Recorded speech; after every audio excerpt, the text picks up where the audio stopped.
राजकारणातील कुटील डावपेचांपेक्षा सप्तसुरांच्या मैफिली अधिक सुखद असतात याचा साक्षात्कार झालेल्या जलस्रोत मंत्री विनोद पालयेकर यांनी एका जाहीर कार्यक्रमात मन की बात करून मनातील भावनांना वाट मोकळी करून दिली।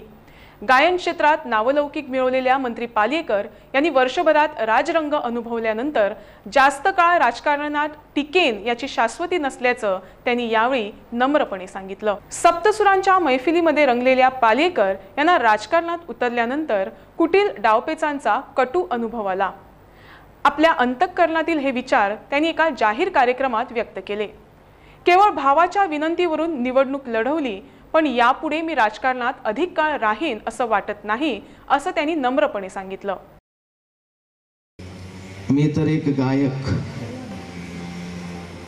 गाण्याचा आणि राजकारणाचा दुरान्वयही संबंध नसतो। माझा भाऊ राजकारणामध्ये होता, मी गाणं करत होतो जगभर। चुकून माझ्या भावाचा हुकूम झाला की ही जी निवडणूक आहे ती मी लढवावी।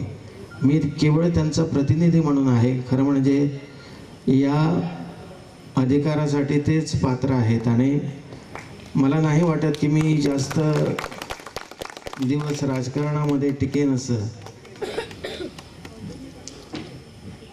कारण एक गायक असल्या कारणाने मला वाटत नाही की माझ्याकडून राजकारण बरोबर होते की नाही ते, पण जे संस्कार माझ्या जीवनावर झालेत, माझ्या आयुष्यावर झालेत, माझ्या गाण्यातले माझे गुरु पंडित जितेंद्र अभिषेकी यांच्या संस्कारांच्या शिदोरीवर मी आज इथे उभा आहे, त्यांच्या उष्ठ्यावर मी जगतोय।